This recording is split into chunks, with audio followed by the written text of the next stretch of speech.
Bonjour à toutes et à tous et merci de nous joindre dans la salle de presse virtuelle de la Commission européenne. Merci également de nous suivre en direct sur Europe by Satellite. Nous sommes le mercredi 2 septembre. Nous avons quelques annonces à vous faire. First, as you know, today President von der Leyen is chairing the seminar of the College of Commissioners following the summer break. The members of the college are meeting for the full day here in the Berlaymont building to discuss fresh ideas and initiatives that will guide the work of the Commission in the intense months ahead. In particular, they will focus on protecting citizens and our economies in COVID-19 times, on the twin green and digital transitions, and on making Europe stronger in the world. The discussions will also fuel the President von der Leyen's reflections on her first State of the Union speech, which she will hold on the 16th of September. As part of the seminar, the President of the European Central Bank, Christine Lagarde, will exchange with the members of the College this afternoon at about 3 o'clock via video conference. Let me also share an update to the President's agenda with you. Tomorrow, the President will receive MEP Alice Kunke, Vice President of the Green EFA group in the European Parliament. I will now give the floor to Peter to provide you with information on the next round of the high-level meeting in the framework of the EU-facilitated dialogue between Belgrade and Pristina. Peter. Thank you.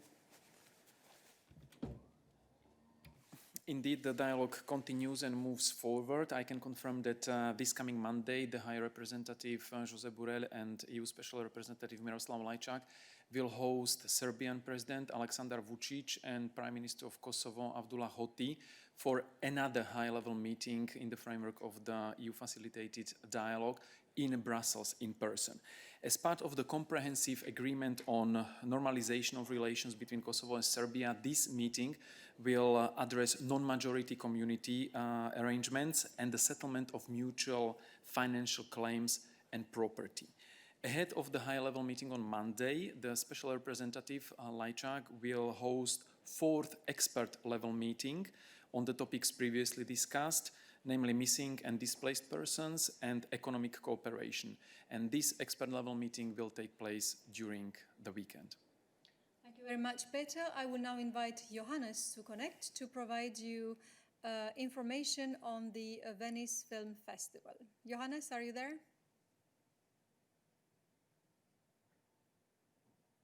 Johannes, we see you, but I cannot hear you. So why don't you try again to reconnect or to install your... Now? Does it work now? Now it works. Go ahead. Okay, apologies. Yes, thank you, Dana. And indeed, nous avons de très bonnes nouvelles à partager avec vous dans le domaine du cinéma. La Biennale di Venezia, le prestigieux Festival international du film de Venise, ouvre ses portes aujourd'hui. 9 films y seront cofinancés par Media, le programme européen de soutien aux industries du cinéma et audiovisuel européennes. 4 de ces films sont en lice pour la récompense la plus prestigieuse du festival, ce qui est le Lion d'Or. Il s'agit des Amants par Nicole Garcia, du Śniegu już nikt nie będzie par Małgorzata Szumowska, du Kuwa de Saïda par Jasmila Spanic et du Notturno par Gianfranco Rossi. Nous sommes très fiers de ces nominations et nous leur souhaitons un très grand succès. Et comme d'habitude, plus d'informations sont disponibles dans les Daily News. Bonne chance. Merci beaucoup, Johannes. Avec ceci, nous pouvons passer à vos questions. Merci de nous indiquer votre intérêt à poser des questions en soulevant tout simplement la main dans les systèmes. And I see that Athanasios is very eager today. He was the first one to raise his hand. Athanasios, the floor is yours. Thanks very much, bonjour. Now, since the last one, whoever held a discussion actually bearing results with President Erdogan was former President of the European Commission, Jean-Claude Juncker. And since Jean-Claude Juncker is still an advisor and part of the institutions, we were wondering, did the current president von der Leyen actually ask for Jean-Claude Juncker's advice on the handling of Turkey in this crisis? And if so, what was the advice that the former president gave? Thanks. Thank you very much for your question, Athanasios. On this, I can only tell you that the president is always in touch with a number of stakeholders that she would believe would be relevant and in the position to provide useful information or advice on the measures that are important for her agenda. But I'm not able to offer a running commentary of or details of all the contacts that she has with all the relevant stakeholders, whether from the political world or from other walks of life. I wonder if anyone else has any other question. Yes, I see that Natalia has an interest in asking us a question. Natalia, go ahead. I understand that there is a matter with your mic, Natalia, so perhaps we try again. Let's see if you can connect. Okay. Hello, you can hear me? Yes, we can hear you. Go ahead. Okay, thanks. I wanted to, Natalia Segura from the Catalan News Agency. I wanted to ask on the support letter to Martín Vila, the villa that High Representative Borrell signed and that it was sent to an Argentinian judge who is investigating him for homicide in a context of crimes against humanity during the transition in Spain. I would like to know if the European Commission shares this support and if it stands by Borrell's letter. And also wanted to know what do you think of the victims' lawyers' complaints that this is an interference in a judicial process. Thanks. Thank you very much for the question, Natalia. Peter joined me on stage to answer the question from HRVP's perspective. Hi, Natalia. Thank you for the question. Maybe in general, usually we don't have the habit to comment the correspondence of HRVP Josep Borrell with partners. When it comes specifically to this letter, we've seen reporting. I'm aware of the media report, but I haven't seen such letter, so I would need to go back to you later on, trying to find out if such letter was signed or written and what is the context, in what capacity, etc., etc. So bear with us, and we will get back to you on this later today. Thank you very much for this, Peter. Are there any other questions for Peter today, since he is on stage? So I see several hands raised. I wonder if Julien has a question for Peter. Indeed, no, he put it down, which means that he was not interested in asking a question at this stage to Peter. So Sarantis, I guess this is a question for Peter. Please go ahead. Yeah, yes, it is. I wanted to ask you, Peter, if there is a plan B in case that there is an accident with Turkey in the Eastern Mediterranean, as many EU officials have actually said in public. I know your priority is dialogue, but are we ready as the European Union to handle an accident? Is there a plan B? The long-standing policy of the EU in external affairs has been always that we should follow the plan A, and the plan B is actually to avoid to have plan B or to avoid the situation when the plan B is needed. So we are focused on doing whatever we can. We are focusing all our energies, all our attention in order to achieve solution which would prevent the situation in the Eastern Mediterranean from escalating even more to something what basically no one wants to see, because it's in no one's interest to see some dramatic, even more dramatic escalation and unfortunate events. That's why all the efforts are focused on the escalation and the dialogue, and this is what is going on right now. Thank you very much, Peter. Any other questions? Can I have a yes? Sure. I ask this question because we also have the Article 42 of the Lisbon Treaty, and I wanted to ask you: does it apply in the case of Greece and Turkey? Have you discussed the Article 42 with other EU member states? Well, triggering of the Article 42 is a possibility for the individual member states. It's not triggered by the EU institutions. This article provides for solidarity among the member states under clearly defined conditions. But the question about triggering and when and how is more for the member states who can make use of this article if they find it necessary. But at this stage, as I said, all the communication, all the conversations, all the activities are focused on diffusing the tension, escalating the tensions, and starting a proper dialogue in order to de-escalate the situation and find peaceful and calm solutions, as the two partners should have. Two partners meaning the EU and Turkey. Thank you very much, Peter. I will now invite you to indicate if you have additional questions for Peter on this topic first. So please only keep your hand raised if you have questions for Peter on this very subject.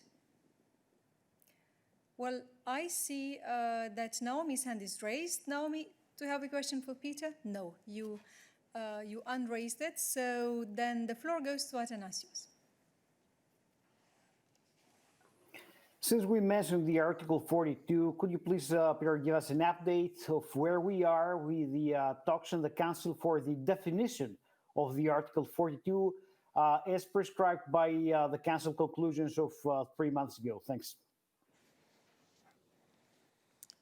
Well, on this, again, the Article 42, I think it's quite clear in the treaties. That's one thing. The other thing, the ongoing processes within the Council are announced when they are finished. So at this stage, there is no update I could share with you on this particular issue. Thank you, Peter. Any additional questions for Peter at this stage on foreign affairs matters? Indeed, I see that Nawab wishes to ask a question. Nawab, go ahead.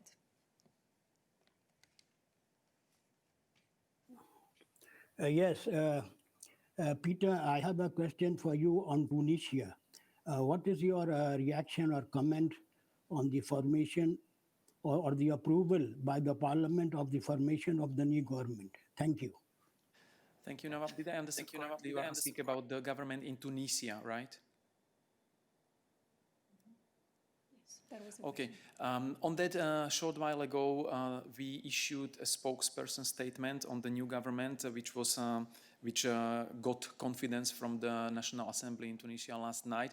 And the spokesperson statement says that we are welcoming the new government, and we are expecting that they will start to work in order to deal with all the challenges Tunisia is facing, the socio-economic challenges, and also the challenges in dealing with consequences of the coronavirus crisis. We are very much interested in political stability in Tunisia, and we are ready to work with the new government of the Prime Minister Hisham Meshishi, because Tunisia is a privileged partner of the EU. And we are committed to help and support this government and the country and the people of Tunisia in order to deal with all the challenges, and in order, first of all, to proceed with the reform efforts, because this is for the benefit of the Tunisian people, and this is the most important thing in our relations. Thank you very much, Peter. I will now invite you to raise your hand if you have additional questions for Peter on external affairs. I see that Augustine's hand is raised. So please, Augustine, the floor is yours. Yes, hello. Do you hear me? Yes, we can hear you. Yeah. Hello, Peter. I didn't catch everything you said at the beginning about the topics for the Monday meeting between Prime Minister of Kosovo and President of Serbia. You mentioned that they will discuss financial claims of the parties. We heard from Kosovar leaders many times that they will ask in the dialogue also for the compensation for the damages done by Serbia during the war.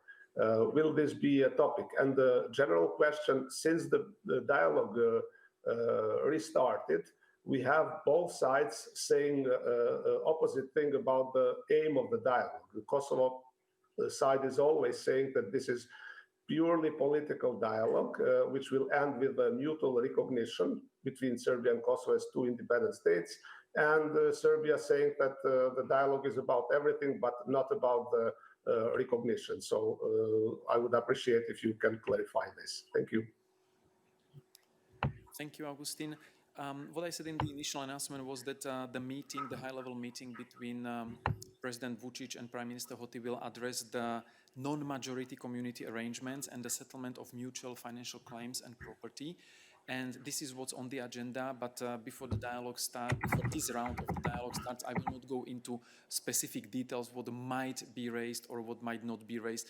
You know that the idea of the dialogue is to tackle all the open issues, all the issues where there are differing views between both parties, and to overcome them and find mutually agreeable solutions. On the second thing, this basically feeds into your question about what is the aim of the dialogue. The EU-facilitated dialogue aims to facilitate the dialogue between Belgrade and Pristina that would result in the normalization of relations between Serbia and Kosovo, captured in a legally binding agreement. So this is the expectation, or this is the aim as seen and defined by us, and the interpretations of both parties. This really is not something that we would comment, because we are the facilitator. We are not the commentator of the dialogue or of the remarks of the individual participants. But the dialogue has been launched in 2011 with clear aim to normalize the relations. And this is the aim, to normalize the relations for the benefit of the Serbian people and for the people in Kosovo, and for their European future, because this all is happening in the framework of the EU or the European ambitions of both Kosovo and Serbia and their populations. Thank you very much. I understand now that Grakina is interested in asking a question. Yes. Yes, Peter, could you elaborate what do you mean by non-majority community arrangements, or does this include the association of Serb municipalities that was already agreed years ago between two parties?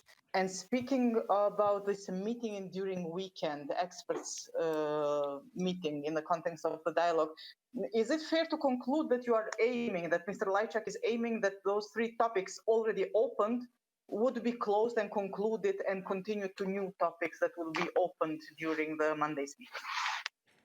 I think the aim is to conclude all the open topics, and possibly as soon as it gets.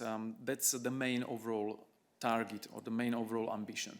But of course, taking into account the differing views, the opposing views, or the differing attitudes by both sides. But that's the nature of the process, of the dialogue, to try to bridge them, bring them to find agreeable solutions. On the first part of your question regarding the non-majority community arrangements, this is the topic on the agenda. Again, before the dialogue starts, I will not go into details what it will include, what it might not include. The exact media arrangements will be made public either later today or tomorrow morning, where it will be made clear that you will be informed about the outcome and about the content of the talks after they happen, of course, by High Representative and EUSR Lajčák. So bear with us for a moment. As you know, our habit is not to preempt the discussions. This is what's on the table. This is what's on the agenda. These topics are going to be discussed without me now going into exact details, which small parts and which exact details will be then tackled behind the negotiating table. And it's not the last meeting, of course. The meetings are continuing. It's a process which is ongoing. Thank you very much, Peter. I will now invite you to ask additional questions to Peter, to indicate your intention to ask additional questions to Peter, if you have any at this stage. I see that David's hand is raised, so David, go ahead. Thanks, Dana. Peter, I wonder if you could update us on the EU thinking on Belarus, given we've seen additional arrests, continuing arrests and detentions of protesters, demonstrators, including students this week, where things stand on that front. Thank you, David. Unfortunately, the authorities are continuing in the very unacceptable trend of continuing the repressions against peaceful protesters. This is not acceptable. The EU's position has not changed. We repeat our calls to stop the repression, to engage in the dialogue with the society, because the needs, the wishes and expectations of the Belarusian people need to be heard, need to be respected, and need to be discussed. This is the basic duty of every governing authority in every country, to reflect the needs of the population. And the arrests, they need to stop. The response has to be proportionate, and those people, those peaceful protesters who have been detained, need to be released immediately. And of course, I mean, the sanctioning procedure continues as green-lighted on Friday by the foreign minister. So the work has started, is ongoing, and we hope to see the results soon in form of a list of people who will be sanctioned for their responsibility in all the bad things which are going on in Belarus right now against the population. Thank you, Peter. I will now invite you to raise your hand if you have additional questions for Peter on Belarus. Just a quick And David has, follow-up. yes, go ahead, David. If you would, Peter, I mean, one thing folks might say that's continuing in addition to the repression by the Belarus authorities is the EU's approach in these matters to issue statements of condemnation, even green light sanctions. I wonder if there's a thought about whether Mr. Lukashenko himself would be on that sanctions list, and is there a thought to sort of speeding this process to give a sense that it isn't also the same old on the side of the EU? Indeed, there is a high political interest, as expressed by the foreign ministers in Berlin last week, to make this procedure conclude as soon as possible. The names or entities or subjects which will be sanctioned, that's not for me to speculate right now, because the procedures and the process started in the Council working groups, and you know that this process is very flexible and evolves based on the suggestions from the member states, which proposals they bring, and of course with the necessary proofs and the necessary legal justification that needs to be done also in order to be able to list people or entities. And so this is on the speed, and on the names, as I said, we have to wait until the procedure is completed. We hope, and there was a clear message from the foreign ministers, that the procedure should be done really fast so that we can have the necessary approvals and conclusions regarding the listings as soon as it gets. Thank you very much, Peter. I will now invite you to raise your hand if you have additional questions on Belarus for Peter. So please let me know if that is the case. I do not see any new hand raised. So in this case, well, the floor goes to Ekrem. Ekrem, go ahead. Thanks. My question is about the Montenegro. I'm reading here the job description of Mr. Lajčák, and it says also that he's in charge of Western Balkans regional issues on top of Kosovo and Serbia dialogue. So I'm wondering whether Mr. Lajčák could have a mediation role in order to find a terrain d'entente between the two sides in Montenegro, having regard the incidents since Sunday election results. So Peter, briefly on Mr. Lajčák's mandate, and then we will invite Anna to connect to take the floor on Montenegro and the related incidents. Thank you, Ekrem. The part of your question related to Mr. Lajčák and his possible mediation efforts in Montenegro, the short answer is no, because he is tasked to deal with regional issues which are really huge open issues that need to be solved. This is, for example, the Belgrade-Pristina dialogue and the issue of normalization of relations between Serbia and Kosovo. What is going on in Montenegro at this stage tends to be seen as an internal affair of Montenegro, and then Anna will be happy to give you more details on our position on this one. Thank you very much, Peter. And I will now invite Anna to connect to provide an answer on Montenegro. Hello, can you hear me? We can hear you, we can see you. Anna, go ahead. Okay. Thanks so much. So thanks so much, Gretchen. As you can imagine, we are closely monitoring the political developments following the 30th of August elections in Montenegro. You've seen the statement that was published yesterday by HRVP and Commissioner. We look forward to the constitution of the new parliament and the formation of a new government that will continue, of course, Montenegro's steady path towards the EU. In this context, and in relation to specifically your question, we expect calm and restraint. We also expect an inclusive political dialogue, as well as respect for the EU values, which include, of course, respect of minorities. And I think that this is the very clear position of the EU in this moment. Anna, I will now open the floor for questions on matters that Anna covers. So please raise your hand if you wish to ask additional questions to her. No, that doesn't seem to be the case. So I will then open the floor to any other topics that you would wish to ask today. I see indeed interest from Julien. Julien, tu as la parole. Bonjour Dana, vous m'entendez? Oui. Oui, alors c'est Je vais poser ma question en français. Si vous voulez répondre en anglais, ça ne me dérange pas. C'est une question au sujet de la lettre qui a été envoyée le 18 août à la présidente de la Commission, la lettre ouverte concernant les harcèlements dont sont victimes les LGBT en Pologne. Vous aviez promis en tout cas d'y répondre, en tout cas la Commission. Est-ce qu'il y a une réponse là-dessus sur le harcèlement dont est victime la communauté LGBT, sachant que depuis quelques temps les choses ne changent pas vraiment. L'épiscopat, par exemple polonais, a appelé ce week-end à prôner les thérapies de conversion. Donc je voudrais avoir votre réaction là-dessus, s'il y en a une. Merci. Merci beaucoup pour la question, Julien. À ce sujet, je peux seulement réitérer ce que nous avons dit à de maintes occasions, ce qui est que pour la Commission et que pour la présidente en particulier, le principe de non-discrimination est très important. Quant à la lettre en question, je n'ai pas les informations les plus récentes là-dessus. Je n'ai pas les informations d'aujourd'hui, mais on va vérifier cela pour toi. Et je vais donner la parole à Christian, qui devrait être connecté de chez lui pour expliquer plus en détail notre position sur ces sujets qui est très important pour nous. Christian, est-ce que tu es là?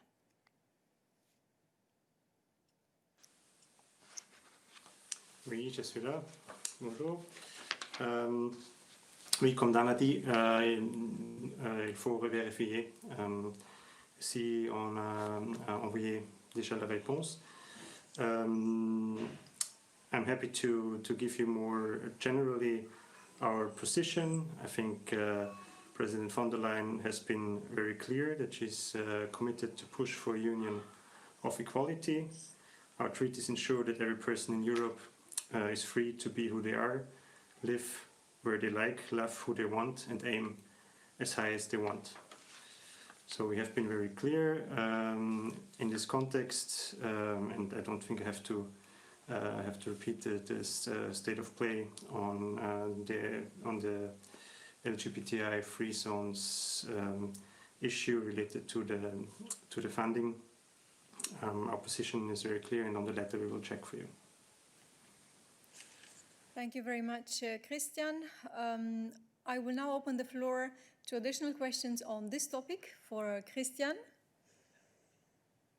Yes, Julien, il a une question de suivi. Vas-y, Julien.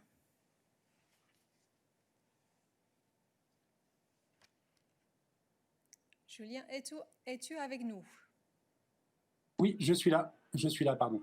Je suis là, excusez-moi. Oui, il y a deux questions, une question de follow-up par rapport à ça, parce qu'il y a deux questions écrites aussi de parlementaires européens, dont l'une signée par 131 députés, qui évoque un chantage au budget communautaire, en tout cas qui menace la Commission si elle prend des sanctions contre la Pologne. La Pologne menace de mettre son veto. Est-ce que vous pouvez m'en dire plus là-dessus? Est-ce que vous voulez commenter ça ou pas? Merci.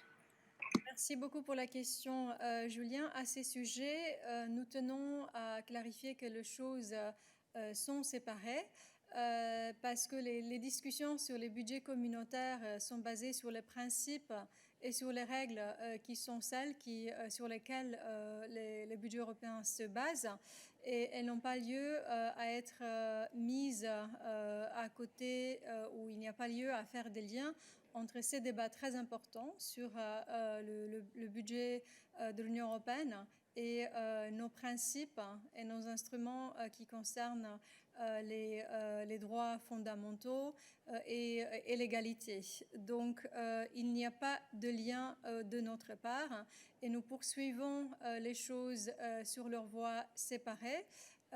Notre dialogue au sujet des droits LGBTI et séparément les discussions au sujet du budget européen. J'aimerais donner la parole à Christian pour voir s'il a quelque chose à ajouter en relation avec ça, plus spécifiquement. Christian, est-ce que tu es là? Oui, je suis là. Merci. Non, je n'ai rien ajouté. Bien, merci beaucoup. Je vous invite maintenant à indiquer en levant votre main si vous avez d'autres questions pour Christian à ce stade sur d'autres sujets qu'il couvre. Non, je ne vois pas de main levée qui m'indique qu'il y a des questions pour Christian. Donc, merci Christian. Et la prochaine question va à Tony. Tony, your turn. Thank you, Dan. I'm just checking if you have had any word from the Irish government on a name or names for the replacement commissioner. And I just wondered if you had any thoughts on the process in Dublin. There's speculation that Simon Coveney, who of course is the foreign minister and a highly experienced politician, a former deputy prime minister, is interested in the position. Would the president be sensitive to the idea that it's a bit of a risk for him to put his name forward and then find that he, if I can put this as delicately as possible, that he falls foul of the gender requirement that President von der Leyen has been so strong about? Thank you. Thank you very much for the question, Tony. The short answer is no. There are no news from Dublin. And we look forward to hearing from Ireland about their proposals for nominations for the European Commission. With regards to the process in Dublin, this is in the hands of the Irish authorities, and it is for them to comment, to debate, and to communicate about the process that they are in. And of course, it is definitely not for us to talk about speculations about possible names or politicians who may have thrown their hat in the ring. So there is no comment that we can offer on any of these issues linked to the internal process in Ireland. I will now invite you to make raise your hand if you have additional questions on this matter. Yes, I see that Naomi has her hand raised. Naomi, go ahead. Hello, can you hear me? Yes, we can hear you. Okay, so my question is related, and it's a general question, I suppose, on a similar topic. I'm just wondering, what's the procedure for the staff, the cabinet of commissioners, when there's a change in commissioner and perhaps a reshuffle? What happens to the cabinets and staff of the commissioner that was in place? Do they continue out until the end of the Commission's mandate? Would they be reshuffled internally? Would the new commissioner who gets appointed be able to bring in their own people? How does it work? Thanks. Thank you very much, Naomi. I will invite Balázs to provide explanations on the process that is in place in case of such changes in the Commission. Balázs.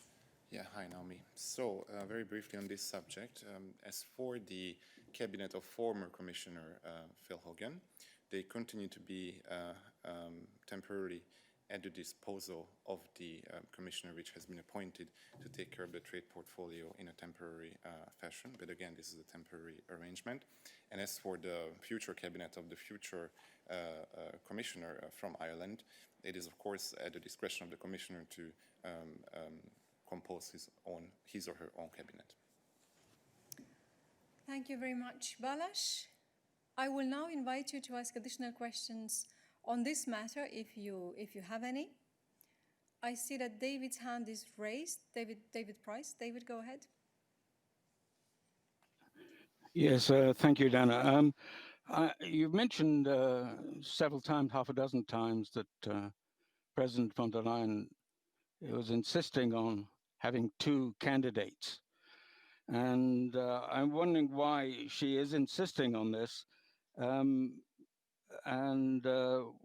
whether she actually mentioned in her correspondence or communication with the Irish the actual qualifications for a commissioner, which is that they should be completely independent and neither seek nor take instructions from any government or any other institution, body, office, or entity.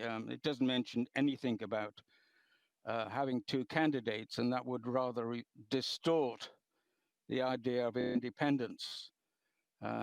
So could you perhaps explain that to me, why, and if that particular citation from the treaty was mentioned in the correspondence with the Irish government? Thank you very much for this, David. It's an important question. Indeed, I can explain you first why the president is determined to have a gender-based college since she took office, actually since the investiture speech in the European Parliament, and since the July appearance in front of the MEPs and following through her November appearance before the MEPs, she has made it clear to the members of the European Parliament, to national governments, and to European citizens that she is determined to have a gender-based college because that is an important matter for her and it is an important matter for Europe. Therefore, as she has done in the past when she invited national governments to present nominees for European commissioners of the respective nationalities of the member states, she said that she would invite the member states to present at least two names, that of a man and that of a woman, of course, with the required qualifications for the post as European Commissioner.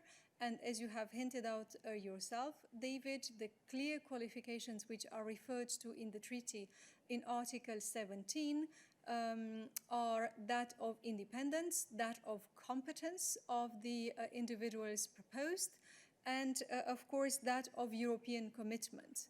So references to the treaty requirements or criteria for what constitutes members of the college are part of the conversations which take place on this.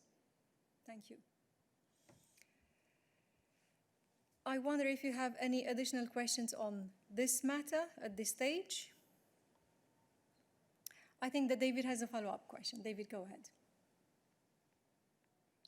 Thank you, Dana. No, I'd just like to know if the correspondence cited that Article 17 specifically about independence, because that seems to be at odds with the insistence on having two candidates. If President has a personal desire to have young and old, maybe people who have got different qualities, that's maybe his or her own particular bias. And the bias is not what we want for commissioners. We want independence, which is the opposite of bias. So I'm wondering what was in the correspondence with the Irish government. Thank you Do you have any information on that? Sure. Thank you very much for the follow-up, David. First of all, I'm not in a position to provide you details of the correspondence exchange between the President and national governments. What I can reiterate is that very clearly in that correspondence, references to the treaty requirements regarding a commissioner are part of the conversation. So this is the answer to the first question. On your comment regarding gender balance, I can only say that gender balance is not a matter of bias. Gender balance is a matter of very high political importance for the President, for the Commission, for European governments, and I believe for European society in general. Thank you. Are there any additional questions on this topic at this stage? I do not see any hand raised, so thank you very much, Balázs. We now open the floor for other questions. So Katalin was waiting for a long time patiently. Thank you, Dana. Do you hear me now? We can hear you well. Yeah, thank you very much. My question is about the situation around the Hungarian University of Theatre and Film Arts. The Parliament adopted a law earlier in the year which basically privatized the university. The main consequence was that it has been deprived of its autonomy and the new leadership has been appointed by the government. Is the European Commission aware of the developments which sparked wide protests in Budapest? And I am also wondering whether these developments are in line with the EU law or the Charter of the Fundamental Rights, which stipulates that the art shall be free of constraint and academic freedom shall be respected. Thank you. Thank you very much for your question, Katalin. I will invite Christian to connect to provide you an answer on this. There he is. Yes, hi, Katalin. The Commission is indeed aware of the latest developments. While the Commission attaches great importance to academic freedom and freedom of arts, we do not have a competence in this area. So to reply a bit more direct to your question on the Charter of Fundamental Rights recognizes the freedom of the arts and sciences. The Commission therefore stands for the autonomy of academic institutions, both in terms of funding and self-government. Freedom of the arts is a fundamental right also enshrined in Article 13 of the Charter of Fundamental Rights of the EU. Its provisions, however, apply to member states only when they are implementing union law. Therefore, as I said in the beginning, this is an area of national competence, as the Commission has no competence in the area of culture. Thank you very much, Christian. I will now invite you to ask additional questions to Christian, so please raise your hand if you have that intention. I see that no hand is raised, so thank you, Christian. And I will now open the floor to other topics. I see that Maria wishes to ask a question. Maria, go ahead.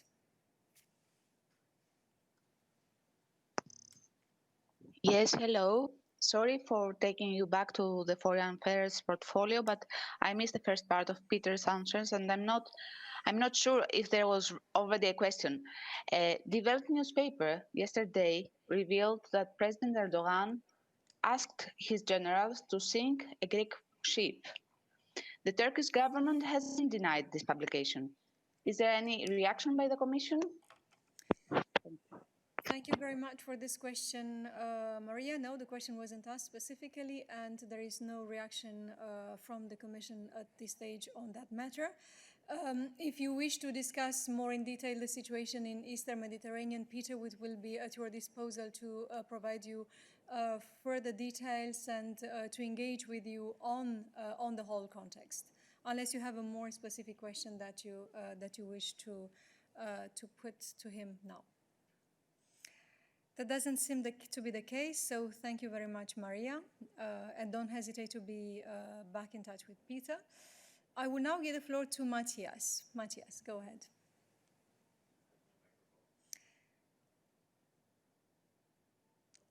Matthias, we see you well, but we don't hear you, and apparently there is something about the activation of your mic. So why don't you try again? We still cannot hear you, unfortunately. So I wonder if there is a way to solve that issue rapidly. Perhaps I give you a bit of time to sort it out, and I will test the interest of other colleagues to ask questions to us today. But no, I understand that Matthias is on track. He has the audio to ask the question. So Matthias, let's give it a try.